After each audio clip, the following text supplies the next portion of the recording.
우리 옆에 있는 분들에게 이렇게 믿음으로 한번 선포하십시오. 복 받으십시오 라고 한번 선포하십시오. 복 받으시기를 축복합니다.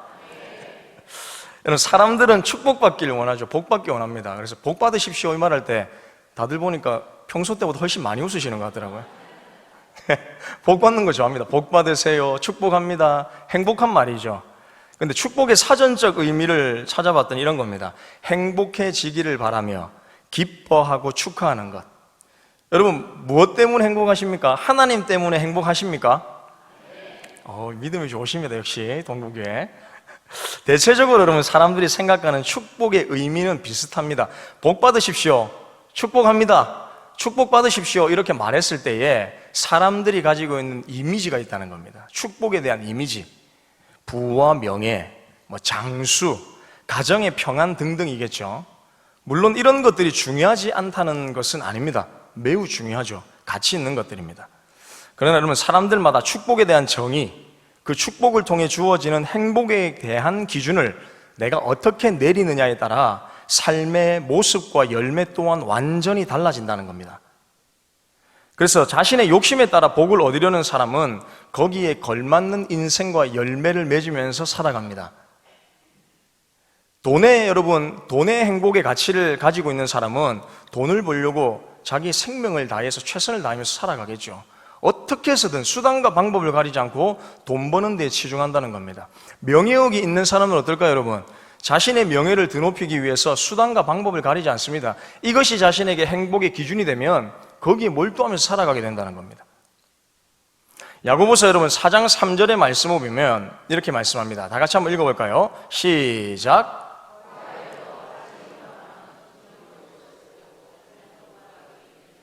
아멘.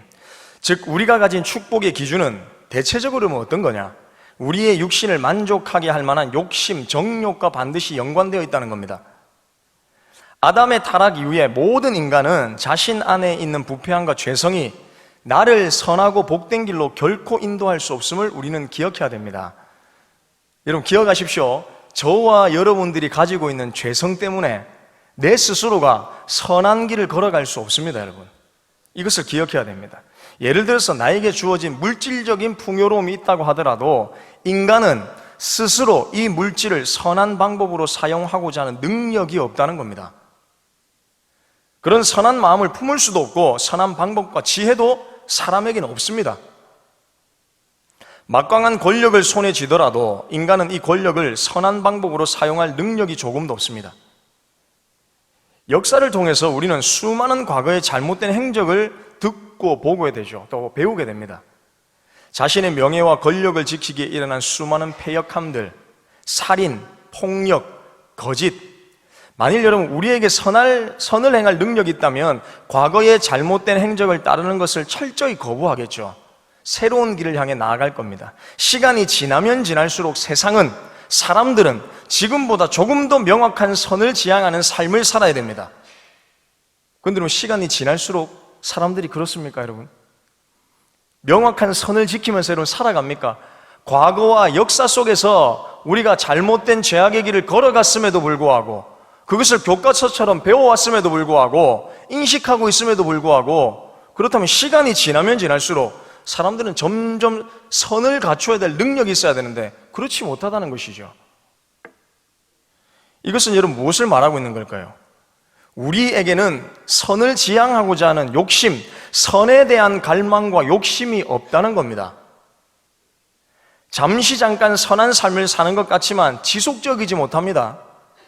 만일 하나님께서 나에게 부와 명예를 주신다 할지라도 내가 복의 주체가 되어 살아가려고 하는 그 순간 내 안에 있는 악한 욕망으로 인해서 그것은 선을 지향할 수 없게 된다는 겁니다. 그러므로 여러분, 내가 복의 주체자가 되어서는 안 됩니다. 저와 여러분들이 내 인생을 펼쳐나갈 때에 내가 내 인생의 주체가 되어서는 안 된다는 것처럼 내가 복의 주체가 되어서는 절대 안 된다는 것이죠. 왜냐하면 저와 여러분들은 선을 지향할 능력이 없기 때문입니다. 복의 온전한 주체는 그래서 누구냐? 오직 하나님 한 분뿐이라는 사실을 여러분 믿으시길 바랍니다. 역대상 29장 12절에서 이렇게 말씀합니다. 역대상 29장 12절 다 같이 읽어보겠습니다. 시작.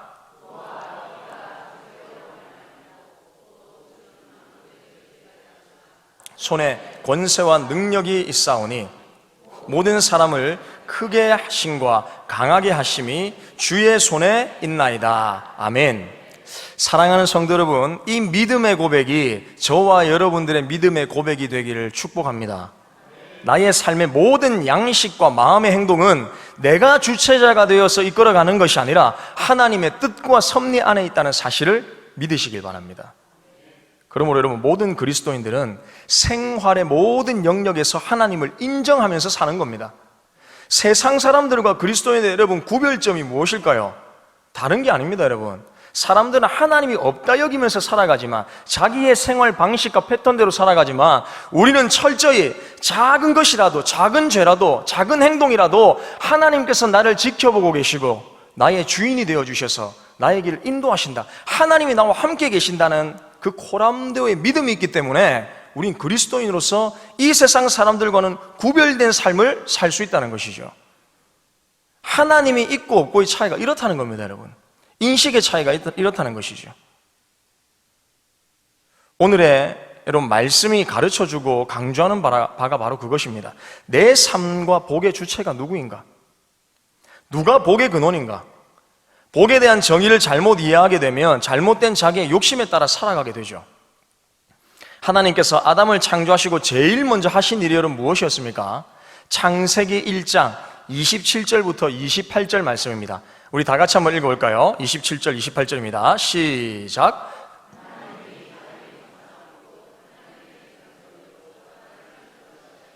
남자와 여자를 창조하시고 하나님이 그들에게 복을 주시며 하나님이 그들에게 이르시되 생육하고 번성하여 땅에 충만하라. 땅을 정복하라. 바다의 물고기와 하늘의 새와 땅에 움직이는 모든 생물을 다스리라 하시니라. 아멘. 여러분, 가장 먼저 하신 일이 무엇입니까? 아담과 하와를 지으시고 그들 가운데 선포하셨던 가장 먼저 하신 일, 축복하는 일입니다. 복 주시는 일입니다. 여러분, 마찬가지로 하나님께서는 지금도 저와 여러분들 가운데에 축복하시기를 원하시는 분이십니다. 하나님께서는 그분의 자녀들을 선택하시고 그 앞날을 준비시키시고 당신의 일을 행하게 하실 때에 반드시 하시는 일이 여러분 무엇이냐? 복 주심입니다. 축복하시는 것입니다. 아브라함을 선택하신 하나님은 그에게 복을 주심으로 믿음의 길을 걸어가게 하셨죠. 믿음의 길을 가는 자체가 사실 가장 큰 복인데, 아브라함은 하나님께서 언제나 그의 길을 인도하시고 보호하시고 도우시는 복을 받은 사람입니다. 오늘 본문 여러분 24절 이하에 보면 모세를 통해 하나님께서 말씀하시죠. 이렇게 말씀합니다. 24절 이하 한번 읽어보겠습니다. 시작. 여호와께서 너에게 복을 주시기를 원한다. 너를 지키시길 원하고 또한 하나님의 얼굴을 비추어서 은혜 베푸시기를 원하며 그 얼굴로 내게로 들어 평강 주시기를 원한다. 이게 하나님의 말씀입니다. 모세를 통한 하나님의 말씀이었습니다. 모세를 통해 말씀하신 복은 여러분 다른 것이 아닙니다. 24절에 복을 주시고 라고 말씀한 후에 너를 지키고 얼굴을 비추며 은혜와 평강이 함께 하기를 원한다라고 말씀하고 있죠. 이스라엘에게 있어 이 말은 아주 단순하고 늘 지겹도록 듣던 하나님의 말씀이었습니다. 즉 이런 말이죠. 나의 백성 이스라엘에게 복을 주겠다. 왜 하나님께서 이렇게 여러 번 강조하시며 복에 대해서 여러분 말씀하실까요? 우리도 여러분 정말 많이 듣죠. 축복한다. 내가 너를 축복하겠다. 내가 너를 복주겠다. 성경의 말씀을 토대로 우리가 설교를 통해 무지하게 많이 들은 내용입니다. 아마 지금 이 말씀도 우리에게 전혀 생소하지 않은 너무 지겹도록 듣던 말씀일 수 있다는 것이죠. 이스라엘 백성들은 여러분 더 했겠죠. 이스라엘 백성들이 하나님이 복이라는 사실을 여러분 몰랐을까요? 그들은 자신들의 조상인 아브라함, 이삭, 야곱으로부터 하나님께서 어떤 복과 약속을 허락하셨는지 잘 알고 있었습니다. 또한 출애굽 당시부터 하나님께서 그들에게 어떤 복을 허락하시고 어떤 약속을 허락하시며 또 자신들의 눈앞에서 하나님께서 어떤 기적을 행하시는지를 누구보다 분명하게 목격하며 살아갔던 사람들이 이스라엘 백성들입니다.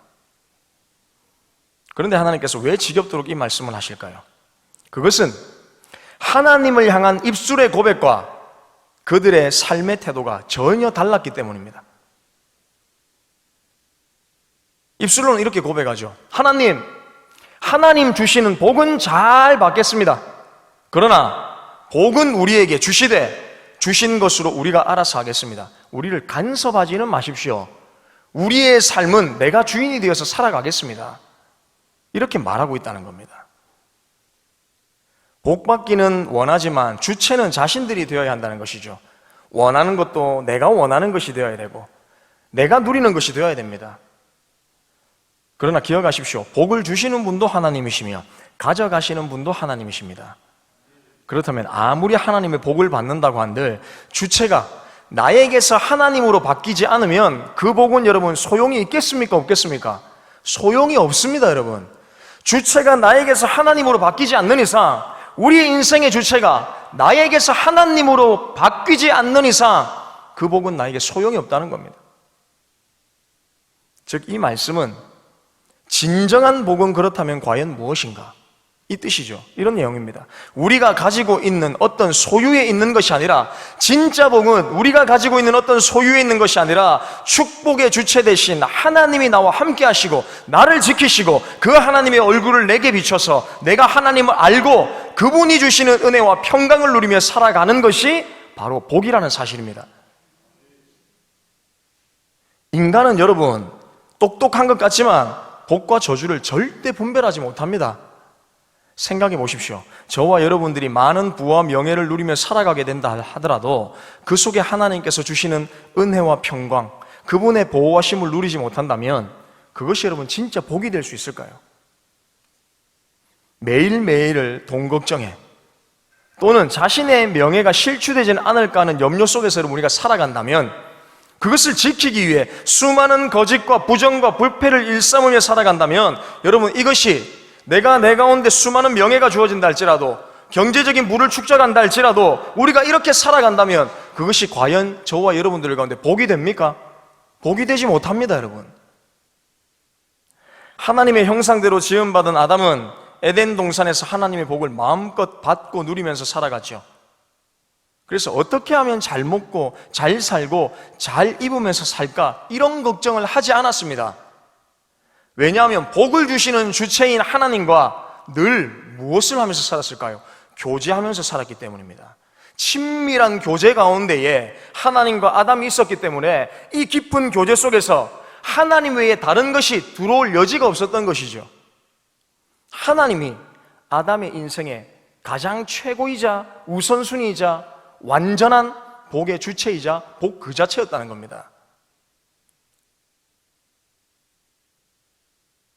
그런데 아담에게 허락하셨던 그 복이 언제 여러분 저주로 바뀝니까? 먹지 말라고 명한 선악과를 먹었을 때였죠. 선악과의 사건은 복과 생명의 주체가 하나님에게서 나에게로 옮겨가는 사건이었습니다.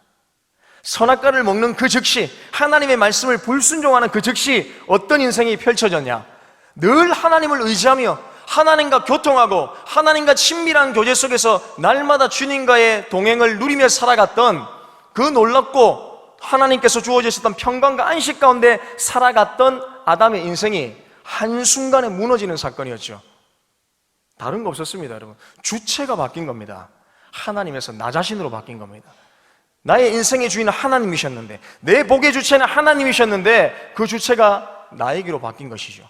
그리고 나서부터 여러분 이 땅엔 저주가 들어오게 된 겁니다. 인생에는 저주가 펼쳐지게 된 겁니다. 사랑하는 여러분, 진정한 축복은 어디에서 나옵니까? 오늘 본문에서 나오는 축복이라는 단어가 두 번 등장하죠. 23절의 축복은 히브리어로 바라크라는 단어인데, 그리고 27절에도 한 번 더 나옵니다. 이 축복은 웨사무라는 단어입니다. 그런데 서로 다른 단어로 쓰입니다. 뜻도 다릅니다. 23절의 바라크는 즉 무릎을 꿇다, 은혜로 복 주신다, 풍성하게 채우신다, 이런 뜻입니다. 즉 하나님께서 인간에게 어떻게 복을 베푸시는지를 말씀하는 것이 바라크입니다. 그런데 27절에서는 조금 더 구체적으로 하나님의 이름과 연관시켜서 복을 이야기한다는 겁니다. 27절에 나오는 웨사무, 이 축복이라는 단어는 무슨 뜻이냐? 여호와의 이름을 이스라엘 자손들 위에 두고 축복을 선포하는 겁니다. 더 확대하여 이해한다면 이런 것이죠. 이스라엘 가운데 다른 신의 이름이 선포되어져서는 결코 안 된다. 내 이름만으로 너희들을 축복하겠다는 겁니다. 진짜 축복은 여호와의 이름 안에서만 형성된다는 겁니다. 다른 신의 이름으로 축복하는 것 거짓이라는 겁니다. 이스라엘에게 반드시 축복해야 될 대상은 하나님이시고, 또한 축복을 받을 대상은 이스라엘이며, 그 축복을 주시는 주체, 유일하신 주체가 누구시냐? 하나님 한 분뿐이라는 것입니다. 다른 신은 없다는 겁니다, 여러분. 가나안 땅에 들어가면 다양한 이방 신들이 이스라엘 백성들의 마음을 유혹할 것을 하나님 알고 계셨죠. 그래서 백성들은 하나님 아닌 다른 신들을 통해 가정과 사업, 건강 등의 복을 구할지도 모릅니다. 하나님 이것을 예상하셨습니다. 그래서 하나님께서는 이러한 일들을 미리 예견하셔서 여호와 하나님 외에 다른 이름으로 복을 선포하지 말 것을 말하고 있는 것이죠. 너희들이 빌고 구하는 것, 가나안 이방 땅에서 섬기는 다른 신들을 바라보면서 이방 백성들이 다른 신들에게 빌고 구하는 그 복, 잘못된 복이다. 그 복의 주체는 그 신들이 주는 것이 결코 아니다. 복의 유일한 주체는 바로 나다. 하나님 말씀하고 있다는 겁니다. 그래서 여호와의 이름으로 선포하는 겁니다. 그게 진짜 복이기 때문입니다. 그리고 동시에 여호와 하나님의 이름 안에 거하고 그 이름 안에 머물러 있는 백성에게 축복을 주겠다라고 말씀하시죠. 이 말은 여호와의 이름을 온전히 알고 그 이름을 의지하는 자에게 하나님 함께 하시는 복을 주겠다는 겁니다. 사랑하는 성도 여러분, 마찬가지입니다. 오늘날 우리 또한 여호와 하나님 외에 다른 이름으로 얼마나 많은 복을 여러분 구하며 살아갑니까? 굳이 여호와 하나님의 이름이 아니더라도 이스라엘 백성들 앞에 가나안에 다양한 이방 신들이 존재했던 것처럼 오늘날 저와 여러분들이 우리가 사는 세상에는 여호와의 이름이 아니더라도, 그 이름을 알지 못하더라도, 의지하지 않더라도 충분히 우리는 살아갈 수 있다고 착각하게 만드는 유혹들이 저와 여러분들의 삶에 너무 많이 존재하고 있다는 것이죠.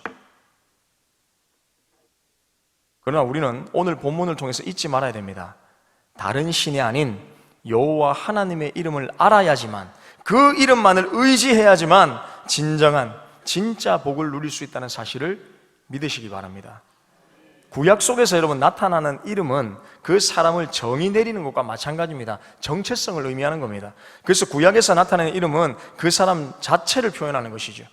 그러므로 여호와 하나님의 이름이라는 말은 여호와 하나님의 성품과 인격이 그 안에 다 포함되어 있는 겁니다.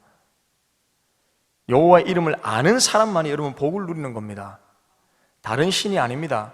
다른 이름을 의지하지도 마십시오. 찾지도 마십시오.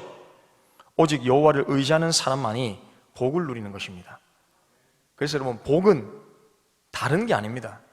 세상의 가치로 우리 가운데 이미지화된 그 복이 아니라는 겁니다.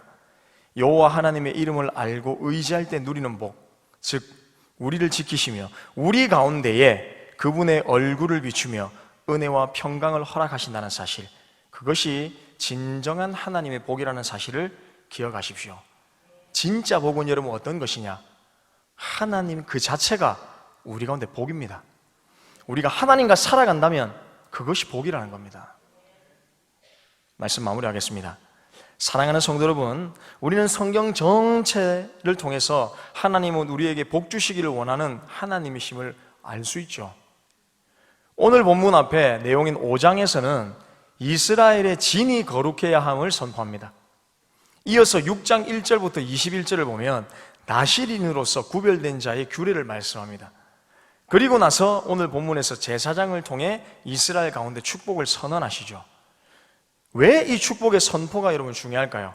여호와 하나님의 거룩함을 힘써 지키려는 백성들과 그리고 이어지는 나실인으로서 구별되어 하나님을 섬기기로 소원한 이스라엘을 향해 하신 축복의 선언은 아주 자연스러운 축복의 흐름인 것이죠.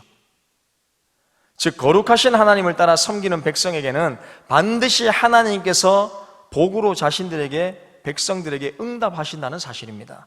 그리고 이 하나님의 약속은 당시의 이스라엘, 그리고 오늘날 예수 그리스도를 믿어 하나님의 자녀로 살아가는 아브라함의 믿음의 후손이자 오늘 이 자리에 있는 저와 여러분에게도 동일하게 적용되는 말씀이라는 사실을 여러분 믿으시기 바랍니다. 그리고 언제나 기억하십시오. 복의 주체는 하나님 한 분입니다. 그러므로 하나님의 이름, 그분을 진정으로 알고 의지하는 것이 바로 복을 누리는 길이라는 사실을 믿으시고, 내 정욕으로 세상적인 안목으로 구하는 복이 아니라 하나님께서 주시는 복, 하나님이 나와 함께하는 복을 누리시기를 축복합니다. 그래서 여러분, 시편 기자는 시편 73편 28절에 우리 가운데 이렇게 말씀하고 있죠. 다 같이 한번 읽어보겠습니다. 시작. 하나님께 가까이 함이 내게 복이라. 여러분, 믿으십니까? 우리의 욕심으로 인해 정이 내리는 복을 거부하십시오. 세상이 우리 가운데 주는 잘못된 가치로 인해 형성된 복을 철저하게 거부하십시오. 성경은 그런 복을 저와 여러분들에게 요구하지도 않고 말하지도 않았습니다. 하나님이 함께 하시는 복을 누리시기를 축복합니다. 복의 근원이신 그분을 가까이 하십시오. 그러므로 저와 여러분들이 오늘도 복의 주체자가 되시는 하나님을 더 깊이 만나며 알아가시기를 소망합니다.